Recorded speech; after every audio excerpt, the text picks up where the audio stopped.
Okay, again, oh, I didn't turn. I don't care about not turning off the Sonic music at this point. I don't care. June 18th, movie 18. One more Twilight movie to watch after this. It is amazing how, even though I set my expectations low each time we watch these, each movie just progressively gets worse. It is actually amazing. I must admit. Wait, hold on, wait a minute. Oh wait, SGD Stefan on his end. Damn, I was gonna yell at him for why he's not in costume. That bastard. But you know what? You know what? No, you know what? To be fair, this movie's not worth getting into costume for. I don't even know why I made you guys these fun little avatars, because it's not worth it. It was not worth the effort. Because it was. You heard it here first, folks. The Twilight Saga Breaking Dawn Part 1 is me, Chinggis, questioning his existence. His existence. It's made me question everything, because... Oh, wow. I'm not joking when everything just progressively gets worse. But you know what it is? You know what it is? Each Twilight movie honestly feels like the Transformers movies in the sense that each one just kind of gets worse, but like it blows your mind just in what ways each one gets worse. Yeah, well, at least with the Transformers movies, right? Like, you know, they're fun and enjoyable. Like these are just they're not even like enjoyably bad. Like just no, they're awful, terrible. I'm telling you, the only saving grace I could think of is if the baby was fucking like Audrey 2 from Little Shop of Horrors, just going, "Feed me, mother. I need the human blood." The Transformers movies are all uniquely different in how much they feel like there's just bizarre choices just pumped into them.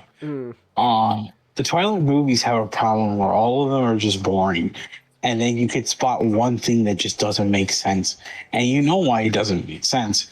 Because the director, the writer, and Stephanie Meyer didn't worry about it. Didn't worry about it. Actually, hold on. I'm curious now. I need to look up the budget for this movie. Because each movie, right, is progressively making more buck in the bank every time it comes out, right? Like Breaking Dawn Part 2 was gonna be like number 6 or 7 top grossing film that year, and then the only reason why it wasn't number 1 was because that same year Avengers came out. So, not boxing, box office. Damn it. It made, was it, Breaking Dawn Part 1 was 731.9 million. Off of, what's the budget? About 110 million.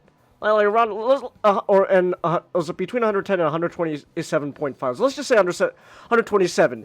And it made 731.9 million. It is actually amazing how these movies... Well, I guess to be fair, that might be the success for why these movies are considered so successful.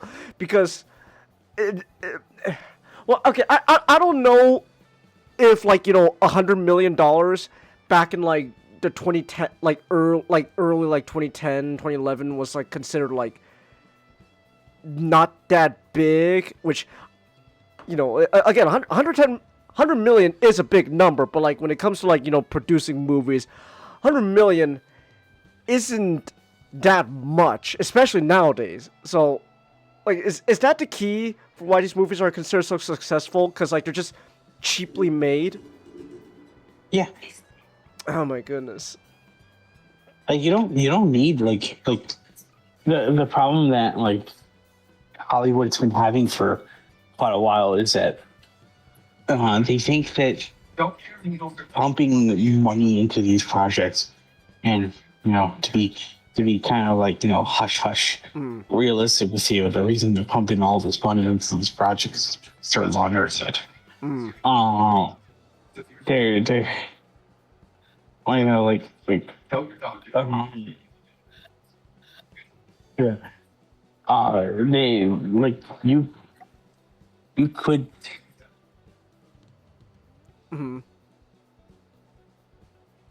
1 second. Oh, okay.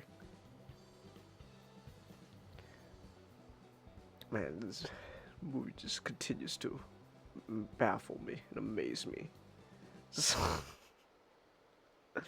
Oh my gosh. What a terrible movie. What a just awful movie, I gotta say. I'm apparently learning this. Apparently, even Twilight fans don't even like Breaking Dawn. Oh really? Oh, okay. but everything else beforehand was perfectly fine. Oh, okay. I guess. I see. Sure. Man,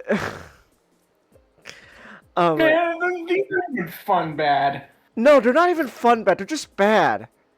I wish they were fun bad. I wish so too, Nick. I wish so too. Like, like, what was there like? Okay, so one thing, obviously, like, with breaking, at least with this movie in particular, Breaking Down Part 1, is the fact that this is very clearly supposed to be like this like whole like abortion debate allegory kind of story going on, right? Like, oh, because you like, oh, the fetus inside is literally sucking the life out of Bella. It's draining the life out. It's killing her, and everyone's saying, "Yo, you have to abort the baby, Bella. You gotta kill the abort the baby, kill the fetus." But then again, I was saying, right? Like, you know, like Stephanie Meyer is Mormon, and I'm assuming Mormons still believe, like every other Christian, that the life inside the womb is still life. So obviously Stephanie Meyer is gonna have like a very like kind of like pro-life stance on the whole like abortion thing, right? So Bella, right, choosing to deliver the baby even if it means risking her own life. You know, is supposed to be like this, like, tragic, but like brave, heroic act of her. Oh my gosh, Nick, she's so brave. She died giving birth to her baby, who has a honestly terrible fucking name. Should have named her Audrey too. But like, oh, how brave she is. But like, again, like I was saying earlier, I just don't care. I do not care about any of them. I don't care about Bella. I don't care about Edward. Jacob is honestly getting worse each movie.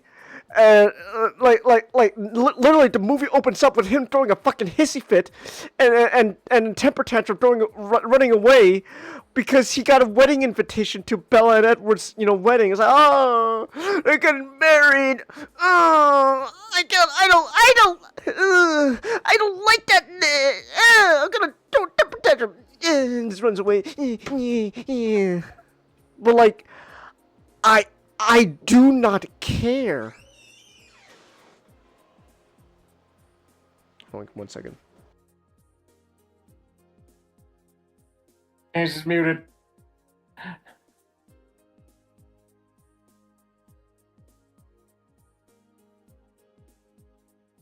Oh boy.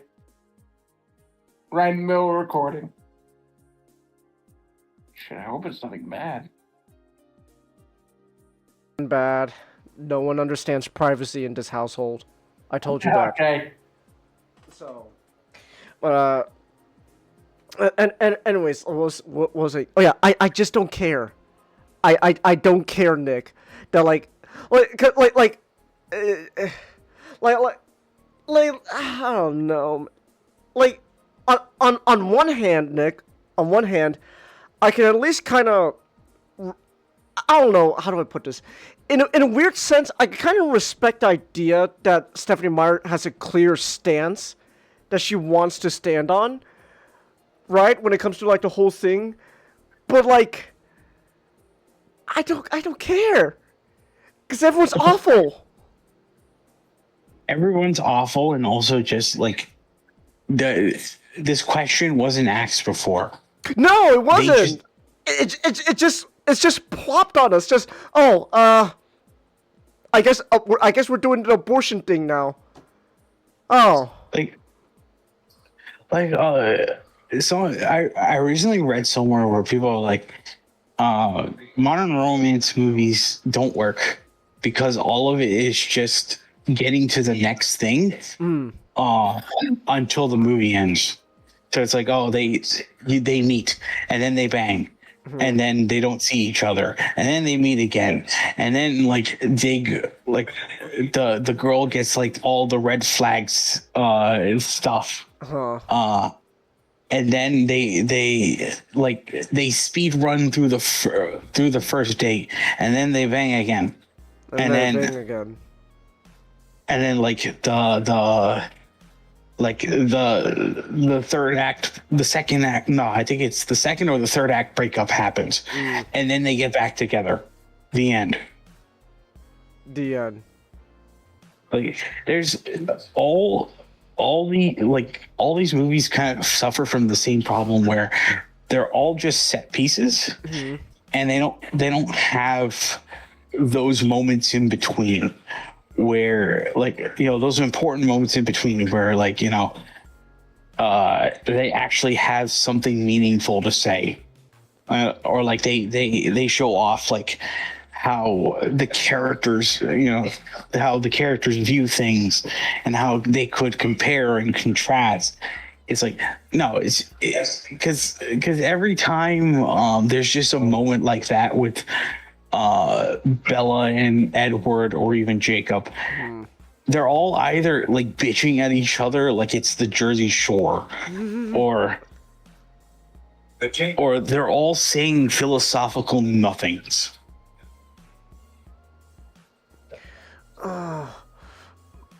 But not. He's a monster. A monster. Look at how his skin sparkles in the sunlight. I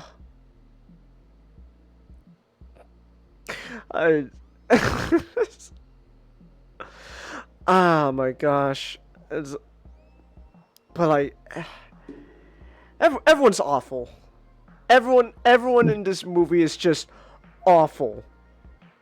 So this is just thinly veiled porn that pretends to have like there's no better way to describe this. This is just smut. It's just smut. This is just thinly veiled smut that pretends to have depth. You know what? Honestly, if there was just a pornographic film, maybe it would have been better, because at least you could get something out of it, right? Like if you saw if you just saw them like straight up just doing the sexual act, you know, penis in the vagina and all that, at least you're getting something out of it. You're getting, you know, like, you know, erotic, you know, like, ooh, I'm horny, I could, you know, I could, you know, jerk my meat, or I guess if you're a teenage girl, right, you go, oh my gosh, I could just go ham down there, but like, you don't get that. And honestly, like, at least then you would have some, but like, there's nothing. There's nothing in these films. You brought up the term, like, we brought up the Transformers films. Like, the Transformers films are juvenile. And in being juvenile, there's a charm in there. Because, like, they're kind of written, they were written for, like, Revenge of the Fallen is a terrible fucking movie. Oh, it's awful. But like, there's a charm that like I've just found with the movie over the years. That's like, nothing's being made like that anymore, and B, like, B, I'm like, there's just a moment that happens in Revenge of the Fallen that like will come back to me seared like a branding iron. Is it is it Mr. Carmine Falcone weeping at the side of the pyramids, only to then have to pretend that he's under giant robot testicles? Yeah, there's that, but also just like like you guys can't imagine the countless times that I'm just sitting down, and then I just repeat, I just repeat the words. It's like, what are you? Like, what are you doing? Oh, I'm trying to find a shirt small enough for you. It's like, you can't. We checked. And just checked. Little fist bump. Just. It's like, how about I go over there and put my foot up your head? Or even one man. One man alone. Loves.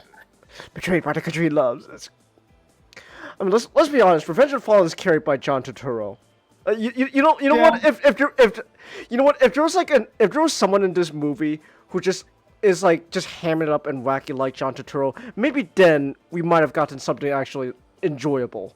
Because at least it's being held up by John Turturro and Tom Kenny talking street. We don't do any reading. We don't do many reading. Oh, no, we don't do any reading. No.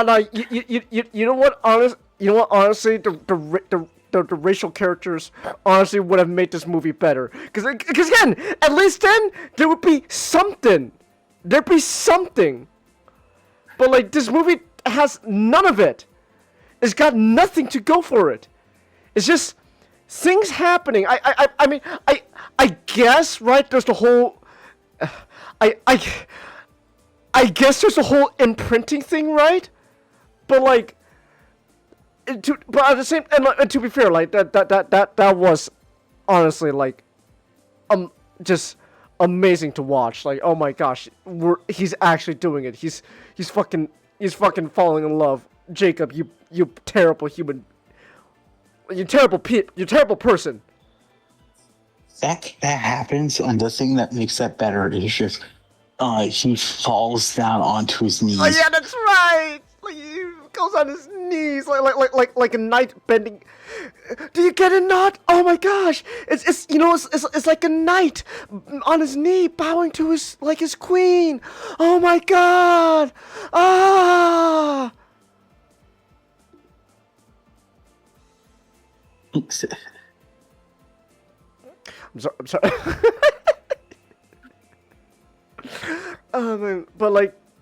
But no, the imprinting thing, right, is bad. But at the same time, we saw this coming. Like this isn't a surprise. It was like an infamous moment in these movies. It was not a surprise to us. So honestly, we were just waiting for it to happen. But nothing else about these movies surprised me in any way that I could even consider good or bad. It's just, why are we doing this? When we get to part 2, there's only one scene that I'm prepared for, and that is when the leader of the dumb vampire secret society just starts laughing.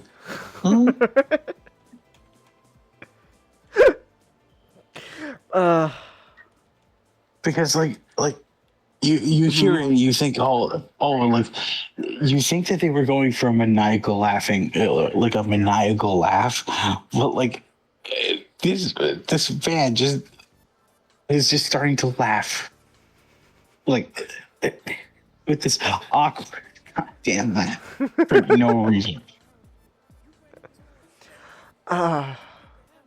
I guess I'll have to wait and see to hear the laugh. But I was driving in my car, so I'm not sure what I missed. But I had to say this movie. Why is Jacob being such an asshole about a girl he hasn't imprinted on? Because in the last movie, Sam was in love with a girl. Then he imprinted on another girl, so he dumped his girlfriend for the girl he imprinted on. You could break up Bella and Edward's marriage. Wait, that's the thing that happened? Is that what they said in the last movie? Yes, you do. I'm not gonna lie. I legit don't even remember that because I don't blame you. I legit don't remember because like so many of the events in these movies just go by, and I just remember as just a big blur, like just all mushed together. I think they're talking about like Sam imprinted on a girl, on his like fiance, so that's why he dumped his ex.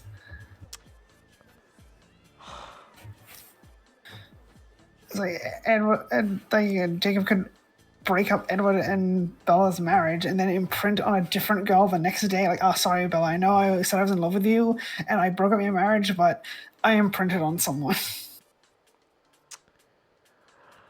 But then, like, It's just terrible. The author is doing all this knowing he's going to imprint on a little girl. What the hell?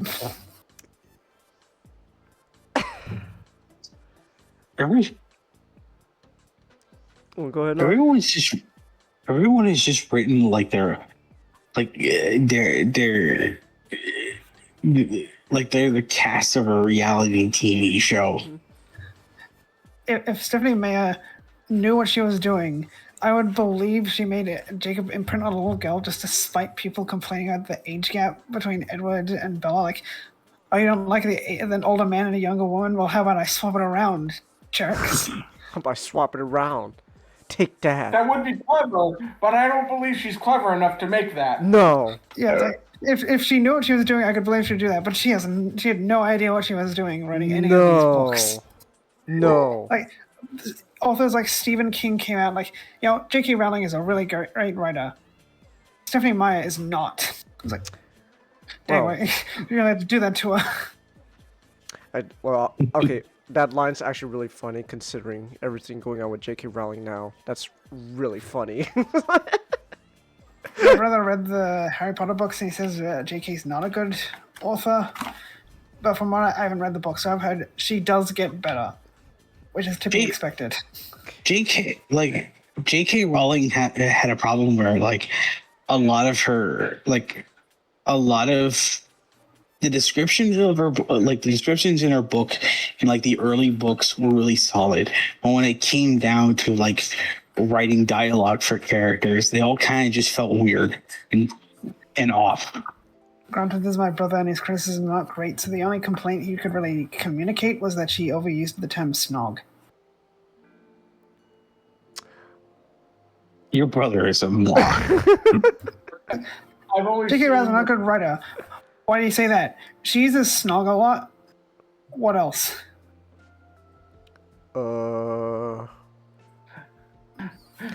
Name a writer who doesn't use the letter A.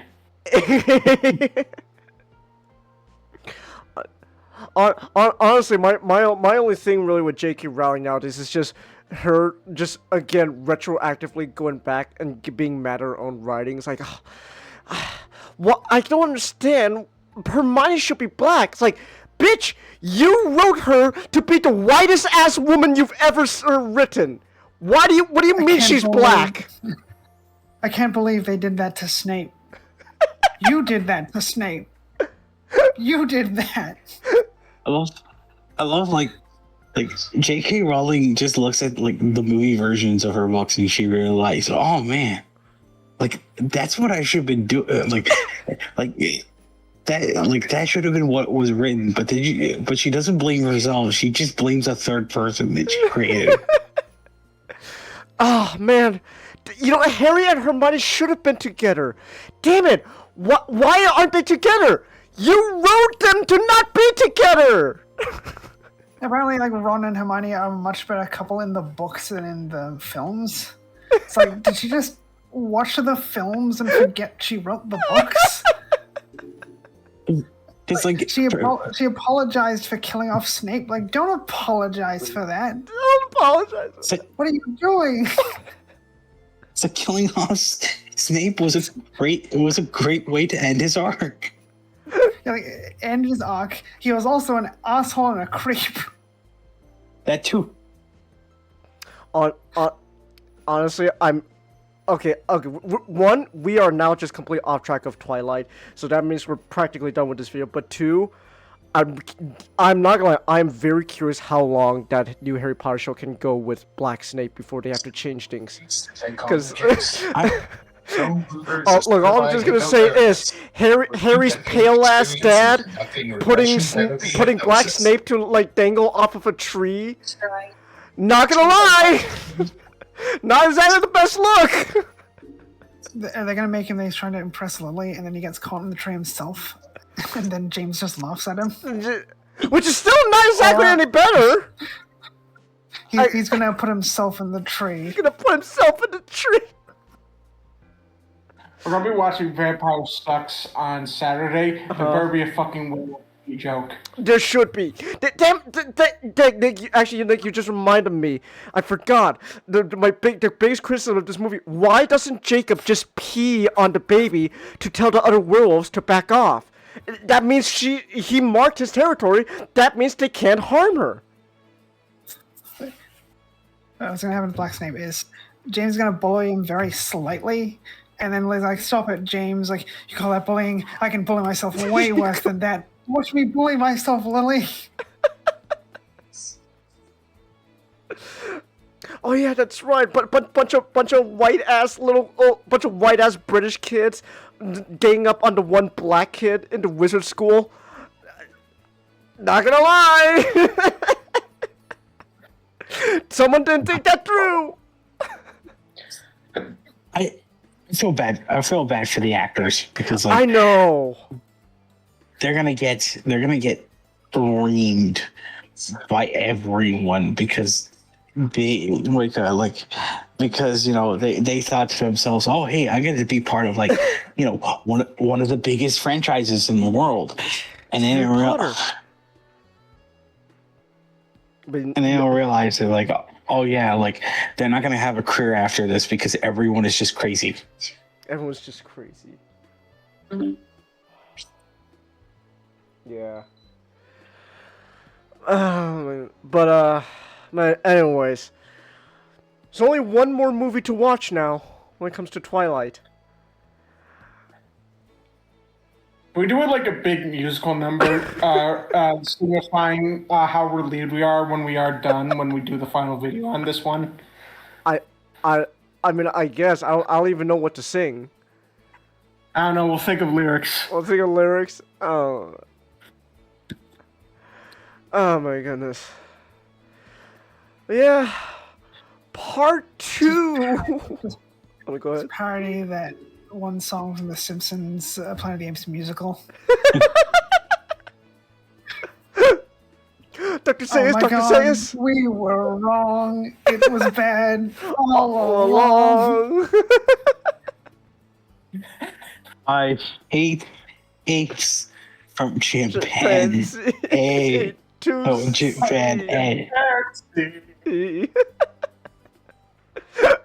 You'll never make a monkey out of me. You did make a monkey out of me. Oh, I love you, Dr. Sayers. Part 2 tomorrow. I'm not looking forward to it.